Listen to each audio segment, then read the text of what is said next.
had this concept of paying off my house, and now that I'm older, which I'm glad I was putting it somewhere instead of just like, squandering it. Yeah.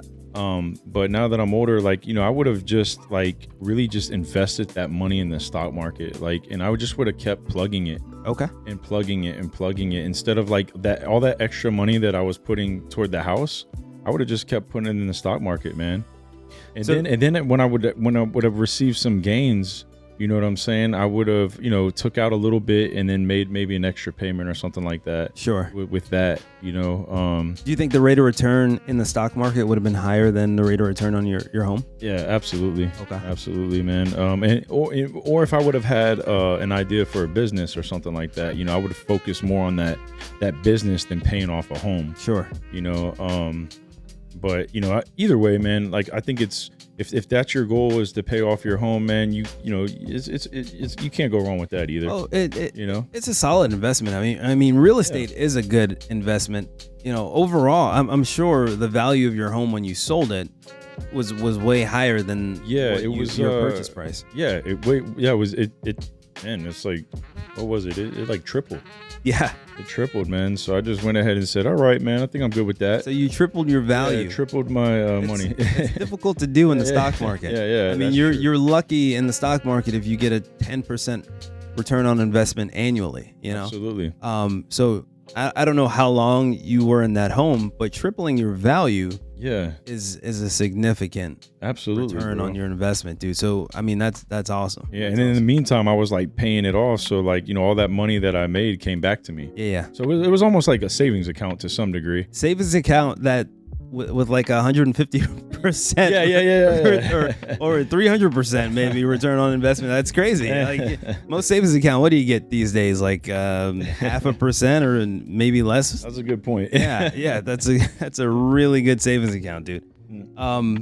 Yeah. I mean, you did well. You did well. I'm sure. Not too bad. I'm sure there were other, like you said, there's other things you can do. You could have done with that money. I don't know if you would have gotten a better return, to be honest. Yeah, I think that's true. Yeah, I think you killed it. Point. Yeah. Yeah. All right. Well, pay off your house. Yeah. Pay off your house and hope for a pandemic, I guess. Yeah. Drives the housing drives prices it up, man, and go ahead and get out, man. There it is. Know when to get out, man. Yeah. Know when to hold them, know when to fold them. Yeah. That's awesome. Yeah, dude. That's incredible, man. Yeah, man. But yeah, man. Other than that, man, I've been recently kind of stopped by and got on like a movie set. One of the females I used to go to school with, her name's Ashley Wooten. She's a Tampa director. She's directing a TV series called The Beautiful Pain series. Okay. And I reached out to her and she let me stop by the set. She was recording at a salon in Tampa. And I just went in there and, just kind of watched how they do things. And man, it was really cool, man. I think you sent me a text with a couple of images of that. You took some pictures. Yeah. And I'm actually supposed to meet with her this week coming up for lunch. Talk about some ideas and, see if we can help each other to some degree, and that's another thing that I've been realizing, man, is like, if you want to be a part of what somebody's doing, just like, ask how you can like add value to like what they're doing. Like instead of like trying to like take away, just try to figure out like what you can do to add value to what they're doing. And then take them to lunch, take them to breakfast, take them to some coffee, man, treat them. And then, get to know them, and see, and you guys just talk, and you might not get anything in that first meeting, it might not be, but you're building a relationship, and I think that's what it's really all about. Like everywhere you go, just building relationships, not burning bridges, and just, it might not be the answer right away. This might be something that 10 years later, we revisit, but you just build a healthy bridge, and like when she's ready to cross it or I'm ready to cross it, that bridge is there, it's sturdy, and we have a good relationship, so like I just think that's like super important, man. And but it was really cool, man. I went on this set, and one of the females that is playing a role in the show, she was a local poet for years. Her name's Novocaine. And Novocaine, yeah. She's like she does like erotic poetry. And she does and you know, she's really good at it. She's really good. She's so good that she has a in Tampa on North Del Mabry. There's a bar called Whiskey North.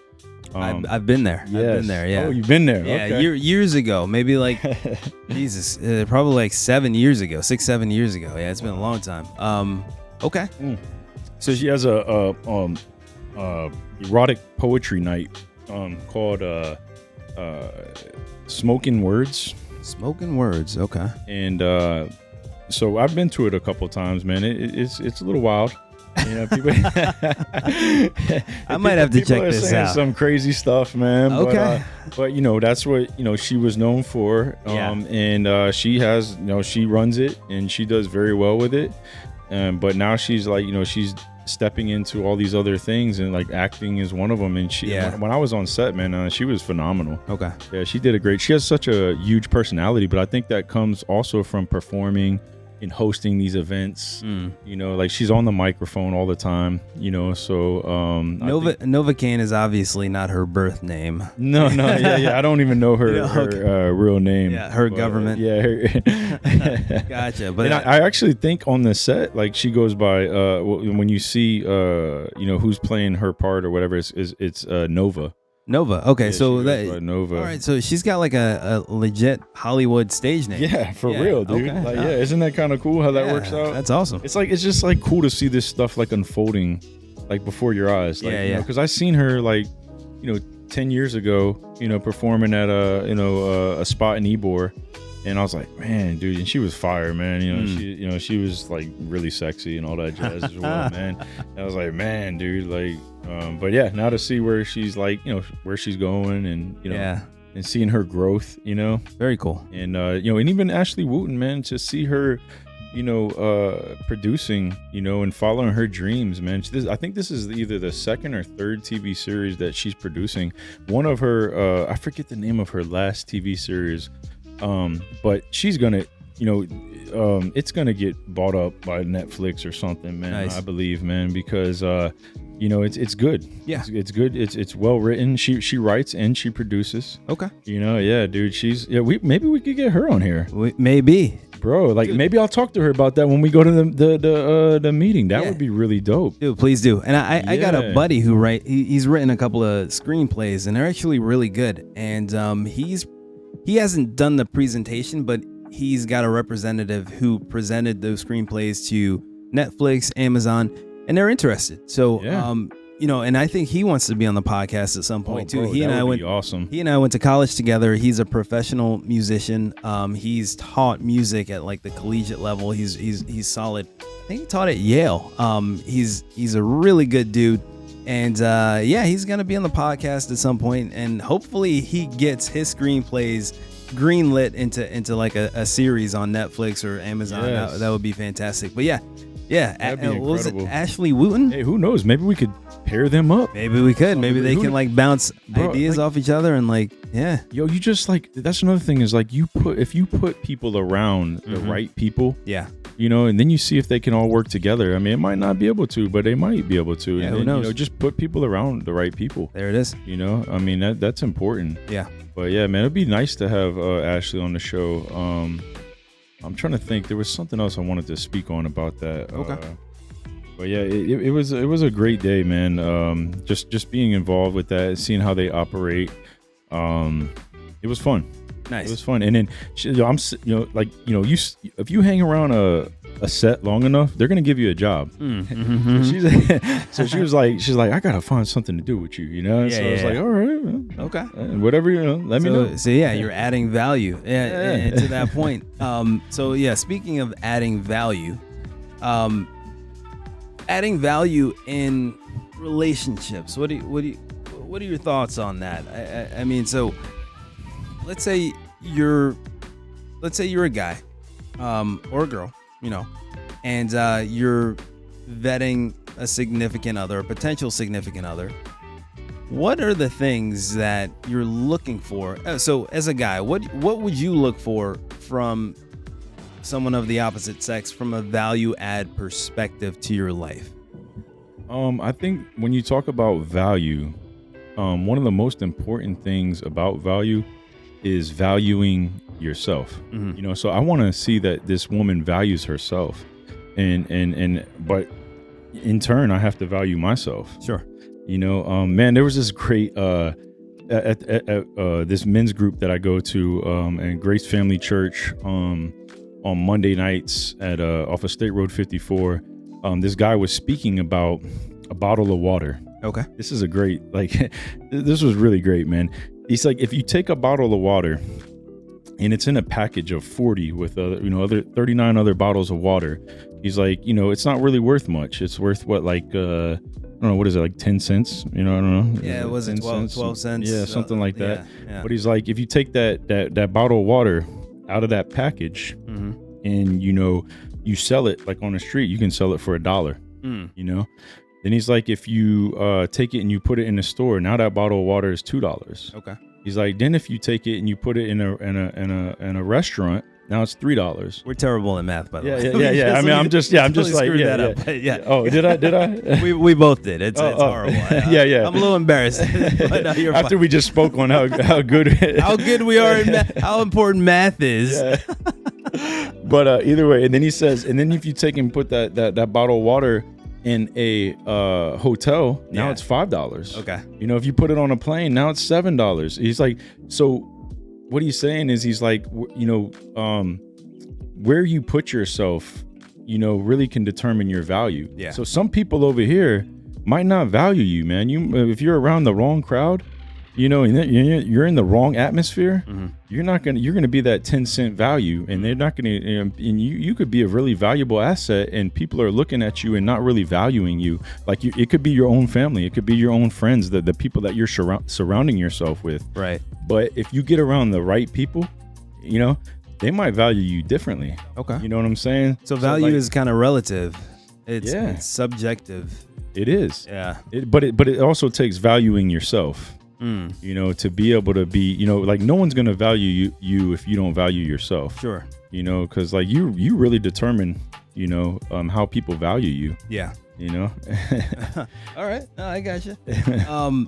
So back to my original question though. Let's say you were dating a girl. Let's say you were seriously looking for a long-term relationship, potentially marriage. What are some of the values that you look for in a woman, right? What would be some of the traits or characteristics that would be like, okay, she's got these, and that's awesome. This is what I'm looking for. Right now, like where I'm at right now, man, I want a woman that loves God with all her heart. That's like the number one quality for me. Because, I don't have time to convince someone to be a believer. Yeah. And I don't have time to heal anybody anymore. You know what I'm saying? I don't want no more brokenness. You know what I'm saying? Like I'm in a good place right now and I feel healed, and I want another woman that's healed. Okay. Because, broken plus broken equals more broken. Healed plus healed equals more healing. Sure. So, I want to be with somebody that I can move with. And I don't got time to go backwards and try to help, I mean, we can, as a unit, we can go help broken people. Yeah. But, my wife, and that's funny because I wrote this list of, I think this is important for men to do as well. My older sister and my brother-in-law, they told me to make a list of my future wife, and they told me this months ago. Really? But I finally wrote it. Okay. I wrote it about, a couple weeks ago. How long of a list is it? How many line items? It's not that long, man. So it says, the goddess I want to marry must have strong faith and love God with all her heart. Okay. She has to be whole, no more brokenness, gorgeous physically, I'm sorry, but I'm like, I was gonna question you if you didn't have any superficial. Gorgeous physically. Okay, I'm good. sorry, man. She has my man. I need my wife to be powerful in prayer because my older sister, when she came into my life, man, she actually showed me what like a whole woman, a whole healed woman is, and how and she prays over me, she prays with me, and I'm like, man, like that feels really good, man. I want a woman that, and I haven't met that. I want a woman that like prays over me and prays with me, and like when I'm not around, prays for me. I just think that, that's what my sister does. So like, I didn't know what a good woman was until she came along. I'm very blessed that she came into my life, man. Awesome. And my brother-in-law that she married, man, they're a beautiful couple, man. I would love to have them on a show one day, but yeah, we need to do that, bro. They are so cool, man. They help me out so much, man. But also so powerful. My wife needs to be powerful in prayer, and then adventurous, because I'm an adventurer. I love adventure, man. I love just like doing new things. Yeah, you're like the nature guy. You like to go out, try new foods. I like new restaurants, new cities, countries, whatever, man. I want to do it all. I want her to be fearless. I want her to be fearless, man. Like that's tough. This is getting tougher, right? Yeah, the list is getting a little tougher. Most people are not fearless. Yeah, most people have anxieties or worries or things that. But if you're casting your fear and your anxiety on God, you don't have to worry about it. Like you get it off of you. It's gone. All right. So this will probably come naturally if she loves God with all her heart. Like all these things will be very natural. Gotcha. So and then creative. I want her to be creative. That's important. That's very important. Healthy. Yeah. I want her to eat healthy. I want her to take care of herself. And athletic. Okay. So like, I'm sorry, man, but I'm shooting for the stars, bro. You are. I feel like this is all the things that I am. So I want to mirror. I'm on a mirror image, and I want to Gotcha. Yeah, and I feel like and then so this is where it brings it all together, right here, bro. Right. Let's hear it. Be intentional with an exclamation mark. So like when we're dating, we need to be intentional. Like don't just date and lack of better terms, and excuse me if this is a curse word, don't pissing in the wind, like just don't go pissing in the wind. I've done it. I think that's safe for you. Yeah, too. I think you're fine. Pissing. But like we gotta be intentional, bro. And I think a lot of us men, sometimes we're not intentional, and women as well. It's like like you should be dating to marry. Like you should be like don't just like. Because that's gonna go nowhere. I agree. And if you're not dating to marry, be upfront about it.